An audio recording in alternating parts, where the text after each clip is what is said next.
পক্ষ অবলম্বনকারী অভিনেতা অভিনেত্রীদের তালিকা। এখানে আমরা 50 জনের একটা তালিকা নিয়ে এসেছি।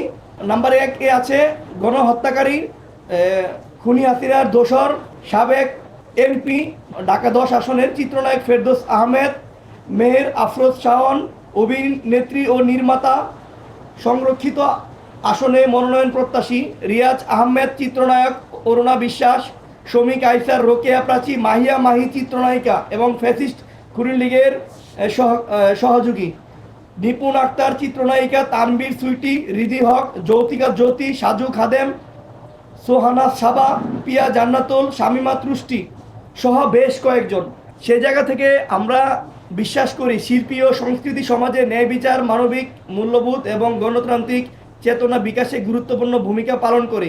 তাই যে সকল শিল্পী, পরিচালক ও বিনোদন সাংবাদিক গণহত্যার পক্ষ নিয়েছে তাদের বিরুদ্ধে দৃষ্টান্তমূলক ব্যবস্থা নেওয়ার বিকল্প নেই।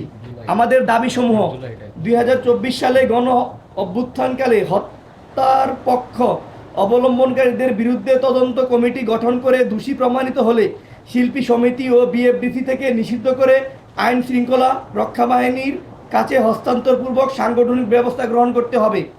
আমাদের দ্বিতীয় দাবি, ভবিষ্যতে শিল্পীদের মানবাধিকার লঙ্ঘন, সহিংসতা বা গণতান্ত্রিক মূল্যবোধ বিরোধী কর্মকাণ্ডে জড়িত হওয়ার প্রতিরোধে সব মশার বিরুদ্ধে সুরক্ষা দিতে এলো বসুন্ধরা এক্সট্রিম অ্যারোসল। মশার বিরুদ্ধে এক্সট্রিম সুরক্ষা। স্থানীয় নীতিমালা প্রণয়ন করতে হবে।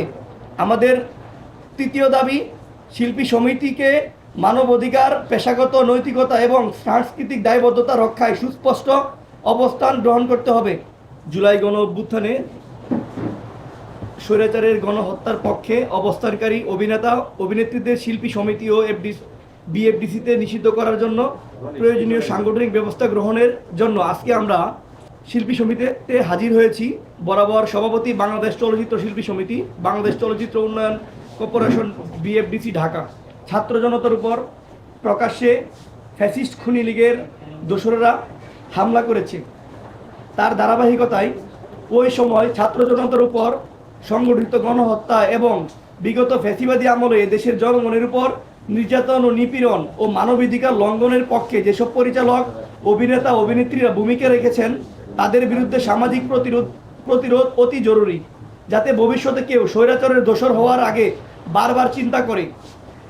এমন প্রেক্ষাপটে চলচ্চিত্র অঙ্গনের কতিপয় অভিনেতা অভিনেত্রী 2024 সালের গণহত্যার পক্ষে প্রকাশ্য বক্তব্য, প্রচারণা বা কর্মকাণ্ডের মাধ্যমে যে সময়ে দমন নিপীড়নের সমর্থন করেছে বা বিতর্কিত ভূমিকা পালন করেছে, দ্বিতীয় বিশ্বযুদ্ধকালে হিটলারের পক্ষে অবস্থানকারী অভিনেতা অভিনেত্রীদের যেভাবে জার্মানিতে নিষিদ্ধ করা হয়েছে, একইভাবে বাংলাদেশেও এই গণহত্যার পক্ষে অবস্থানকারীদের বিরুদ্ধে নিষেধাজ্ঞামূলক ব্যবস্থা গ্রহণ করার জন্য আমরা আজকে